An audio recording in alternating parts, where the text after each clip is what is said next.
حضرت ابن حبان رحمۃ اللہ علیہ فرماتے ہیں، بندہ اپنے دل کو اللہ کی طرف متوجہ کر لے تو اللہ اہل ایمان کے دلوں کو اس کی طرف متوجہ کر دیتا ہے اور ان کے دل میں اس کی محبت پیدا ہو جاتی ہے۔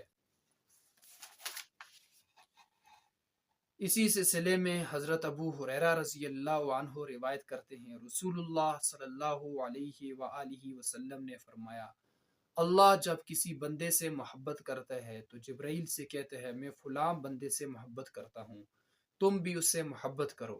جبرائیل علیہ السلام آسمان والوں یعنی فرشتوں میں اعلان کر دیتے ہیں، تمہارا رب فلاں شخص سے محبت کرتا ہے، تم سب اس سے محبت کرو۔ چنانچہ تمام فرشتے اس سے محبت کرنے لگتے ہیں اور پھر وہ دنیا میں بھی مقبول ہو جاتا ہے۔ اسی طرح جب اللہ کسی بندے سے ناراض ہوتا ہے اور اسے ناپسند کرتا ہے تو اسے سارے فرشتے اور تمام دنیا والے ناپسند کرتے ہیں۔